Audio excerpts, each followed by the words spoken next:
What's up, guys? Vernon here, back again. How's everybody doing on their end? I'm the Geek Hollow of New York is here. So what are we doing today? What are we doing today? If you look down there, you'll see what's going to play.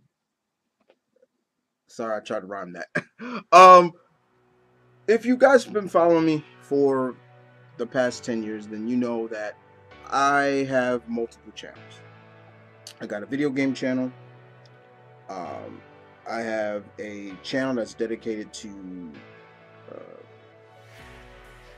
fantasy fights, debates, and I have another channel that's dedicated to all just comics, which is not coming to an end, but something new is going to happen with that channel. And then you got this channel, which is my longest channel. It's got the most subscribers. It's how people know me, and more importantly, this is my variety channel. There's a little for everybody here. And I haven't been out of the comic game. I have been reading. I know what's going on. It's just I haven't been putting up reviews. But starting with my number 200th review, my comic review, guys, it's coming back home. It's coming back to where it all began, where the first comic review started, here on the main channel. But this is kind of a preview of the old goodness that you guys enjoyed. You liked my honesty, you liked what I talked about. You can see where the mentorship came from. Shout out to Blue Goblin. You know, that's who inspired me to do it. So I'm going to talk about 3 books today. 3 Marvel. No disrespect to any other company, but I just want to talk about Marvel for today. And the 3 books are right here. Here we go. Can't see them with glare. But yeah, 3 books here. And so let's get to it, shall we? So we're going to talk, first what we're going to talk about is Marvel Generations, The Spiders. Miles Morales, Spider-Man, Peter Parker, Spider-Man kind of should go first. But I understand why they're doing it. Bendis wrote this, as well as artwork by Ramos Perez. So, as you all know, that some of the generation, the legacy characters in Marvel have been being transported in time, and seeing their predecessors, the people that they have followed or taken up the mantle of, quote unquote. In this one, Miles ends up during the college years of Peter. He's just in college, and Miles is really doesn't know where he's at. He's confused. He's dressed up. His costume's still on, but he bumps into Peter. He bumps into Peter, and they kind of don't really hit it off too well at first. Peter thinks this was all a setup thanks to Flash. You see Flash and Harry and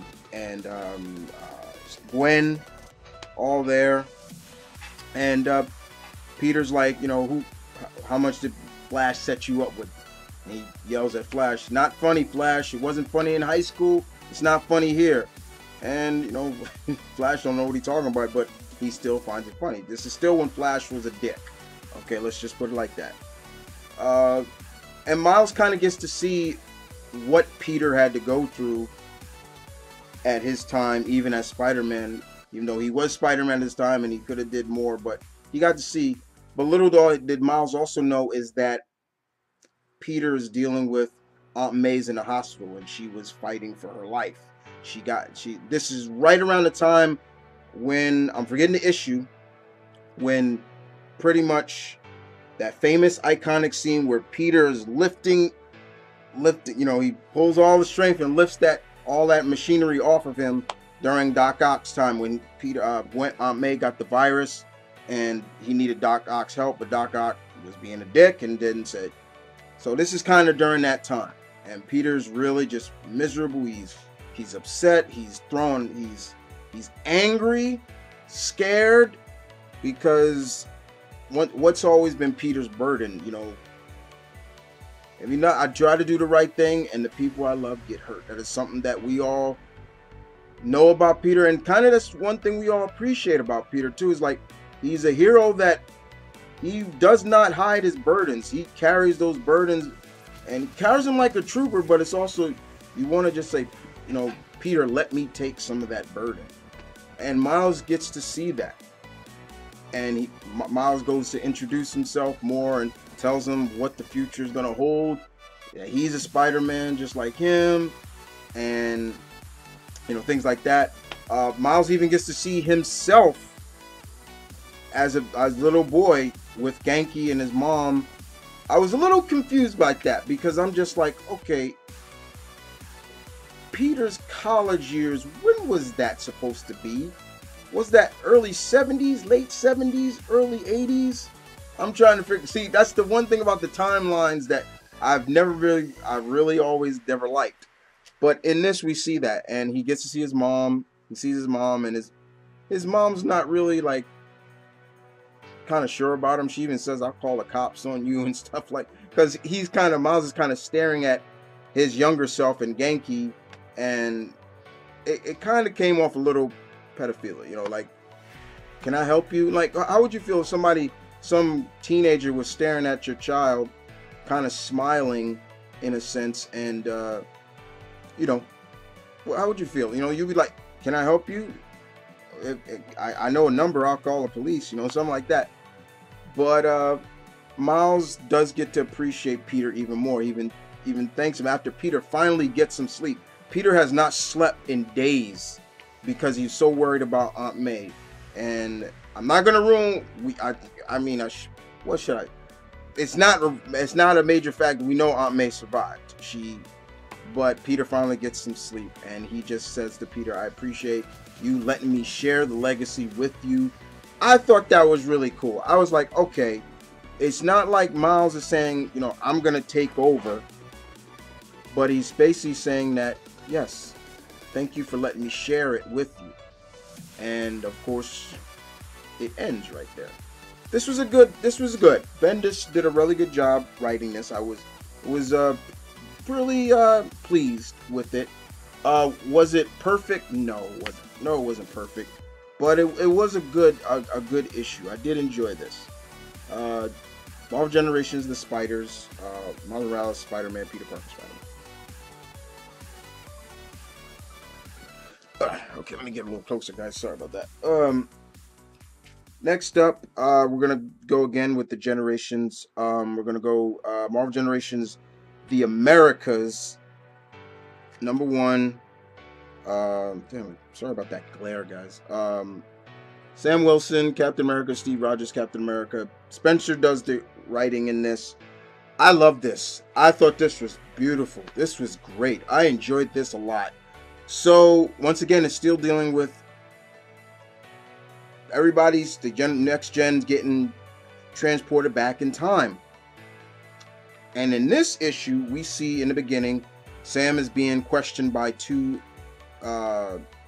agents, and they're like, "Mr. Wilson, so can you tell us what happened?" And he knows. He's telling us what happened. Sam got transported back to the 1940s, and not only did he stay there, he almost lived a full-fledged life back there. He changed his name to Paul Jeffries in honor of his parents. His father's name is Paul. His mother's name is his mother's maiden name was Jeffries, and he's there. He enlists in the military, joins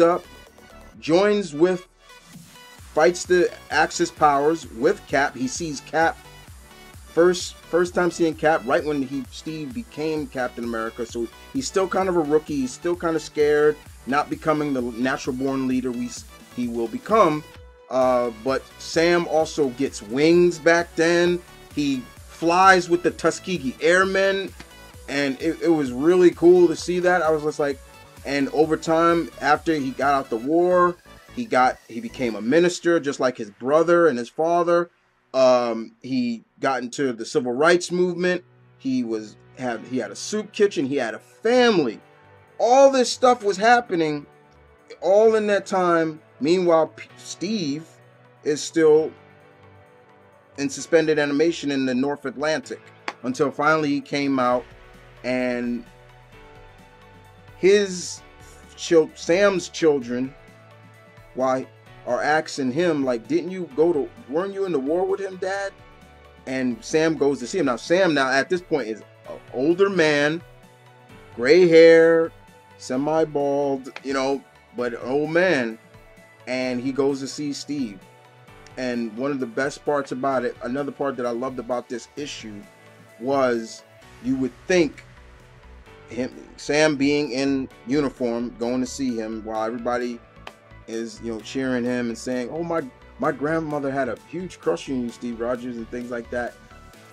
What does Steve do? This just shows you the kind of man Steve is. Once again, he turned around, he said, "Hey, you. Yeah, you. You think you're just gonna walk away?" And Sam says, "You remember me?" He's like, "How can I forget my wingman?" And they hug it out. And that nearly broke me to tears. I was like, that's Steve right there. He does not forget somebody a face. And over time, they talk and talk and talk and talk. And it becomes to the point, every year you see them talk. Once Steve lost the super soldier serum, that he's at Sam's church talking with him. And it's funny because Sam sees his younger self as Falcon, then becoming Captain America. It's really funny at times. A little bit out there because, time travel can be a bitch. And it can be sometimes unpredictable. But it was funny to see that. And when Sam sees that and sees it's almost like he's about to go to rest, he's about to die. And all of a sudden it wakes up. And he is back with the two agents. And that's it. And then he basically says, "I'm leaving." And there's like, "Wait a minute, Mr. Wilson, you can't leave." And he says, "Wait a minute. I thought you said this was voluntarily." "Well, I'm out of here." Goes outside, and everybody from Carol, Thor, Miles, Amadeus, Joe Hulk, all of them out there just waiting for him. And then just like Carol even says, "I told them to fuck off," like things like that. And they all just go out and eat, and just chill. But Thor even tells Sam, like, "We all experienced. I know you experienced. We all experienced some kind of dream we had, but it seems like you had a full life." And that's exactly what this was. Sam had a full life. He got married. He had kids. He had grandchildren. He had a full-fledged life in this time, like paradox, I guess you want to call it. But the main gist of it is that, are they all just looking for Kobik? Because was it Kobik that did this? We don't know. But this was really good. I really enjoyed this. I would probably say I'm maybe just in a little bit, guys, but I enjoyed that one more than I enjoyed the Spiders. Yeah, me, the hardcore Spider-Man fan I am. I love Cap too, but Spidey's up there before Cap, and I enjoyed that more. I thought that was really good. All right, and the last book I wanted, because I took a picture. I was in another comic shop when I bought these books. I even put it up on Twitter, and I said, "Hope Midtown Comics won't be upset that I went to another store." And Midtown Comics actually tweeted me back and was like, "No, it's good. We understood." It was funny. It's really funny. I find that funny. But number one of Marvel Legacy, I got the variant edition. I thought it was really cool. I liked it. Could care less about the artist who did it. But anyway, Jason Aaron's. I've always been a big fan of Jason Aaron's. The possibilities, the future, you name it, returns, all wrapped up in this book. All's wrapped up. The story begins with, you could kind of say, the first Avengers, really. The Avengers before that, they're building up to the BC Avengers, which I gotta say, that kind of interests me. I'm like, okay, this is kind of interesting. So back then there was Odin, Phoenix, Iron Fist, a Black Panther, Starband, Agamotto, and who am I missing? The eighth one. Ghost Rider. A Ghost Rider back in prehistoric time. I'm not even joking. And they all battle a Celestial who crash landed, who seemed to be different from the other Celestials. And what they were going to do was they were supposed to kill it and put it on the moon as a warning to other invaders not to come. We go into the present, and we see Robbie Reyes, Ghost Rider. He's asleep. He wakes up because a cop's knocking on his charger, and he's like, okay, oh, where am I? Because he was dreaming all this, it seems to be. And he thinks he's in East LA. No, he's not in East LA. He's in Cape Town, South Africa. And he's like, how the heck did I get here? Like, and next you know, he is literally attacked by the Starband, the current Starband. And they duke it out. And while Starband is telling him all this stuff. Then we go to another part. We're seeing Loki in the home of the Frost Giants, basically about to invade Midgard to gain access to, I guess you could say, Area 51. S.H.I.E.L.D. facility. S.H.I.E.L.D. is gone now. S.H.I.E.L.D. has been disabled. There's no more S.H.I.E.L.D. So all S.H.I.E.L.D. agents are pretty much on their last mission. Their last assignments. The Frost Giants attacked this facility, and the facility is helped out thanks to Thor, Sam Wilson, I guess you could say, as a Cap for one last time, and also Ironheart comes in. Speaking of which, I forgot to mention something with the Captain America generation. I forgot that part. The last thing is you see Sam giving Steve back to S.H.I.E.L.D. and with a note attached to it, because Steve really doesn't know if he can go on as Cap because of what his Hydra Cap did to his reputation. So he's questioning himself. But Steve gives it back. And we see Steve here in a diner because he's watching the newsreel, and they're saying like, you know, where is Steve Rogers, you know, Captain America, to gain his, you know, his reputation back.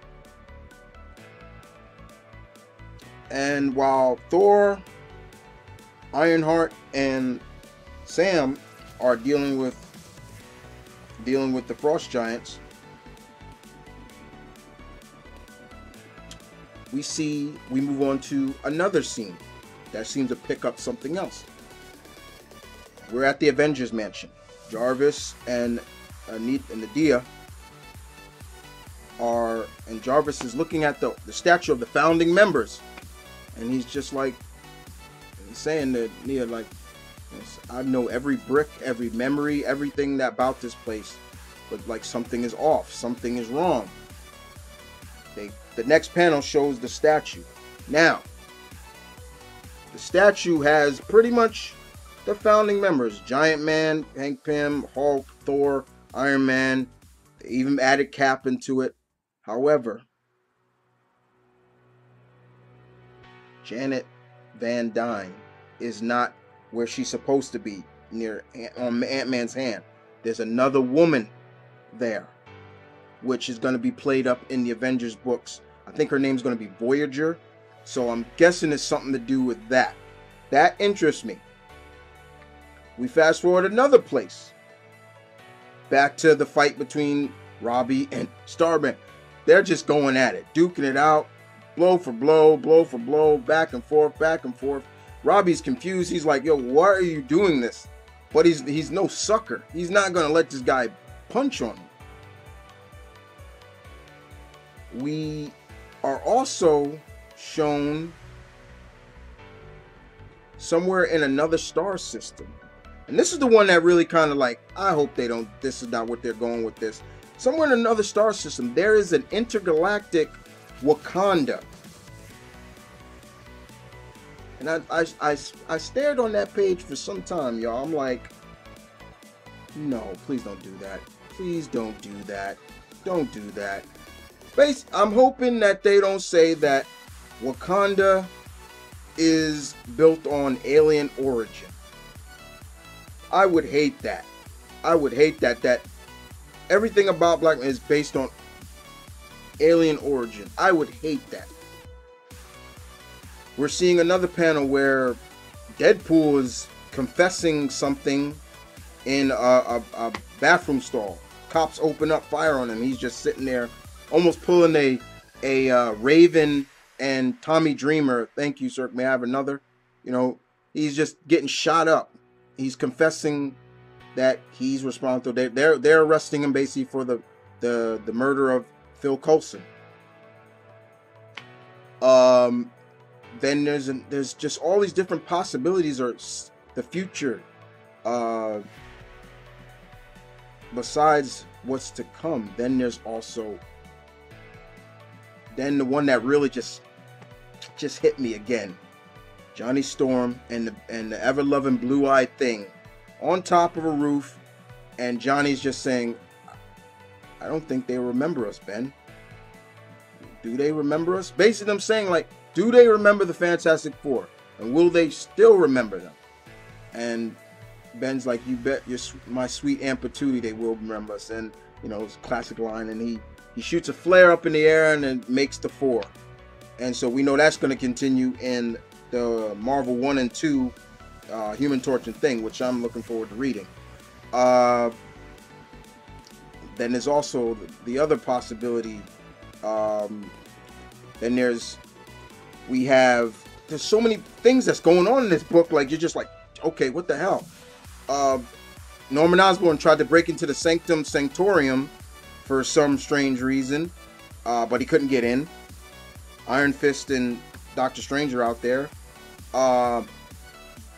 Wilson Fisk is in the polls for becoming mayor of New York City, and he's winning. Okay. And while this is all going on, those frost giants are still attacking the facility, and they're not getting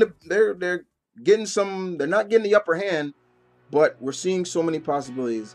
And by that time, one of the frost giants is able to retrieve what they were supposed to get. The frost giant leaves the facility, and all of a sudden, a big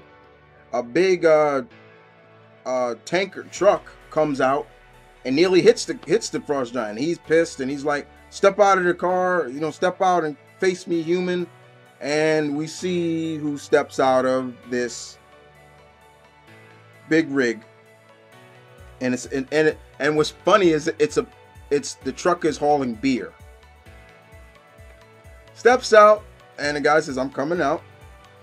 You kind of see who it is. He's muscular, he's got hairy arms, and he's like, you hear me? You're gonna die, human. You hear me, human? You're dead! And he's like, nope. I'm not dead. Seems like I'm not. And all of a sudden, the guy just goes fist, and shink comes out. So, and we just don't see what happened. We know what happens next, yes. Logan, James Howlett is back. Wolverine is back after 3 years. I think he's been gone for 3 years. The original Wolverine is back.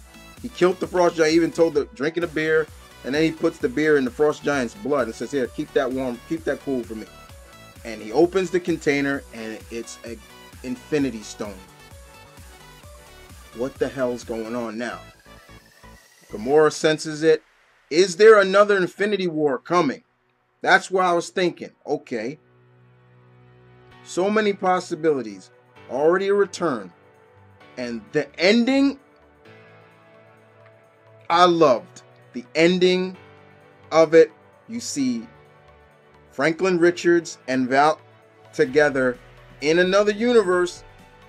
And they said, Dad wants us to go look at this new universe. Are the first family coming back? are we going to see the first family back? Because that right there just gave me a little bit like, yes. So many possibilities.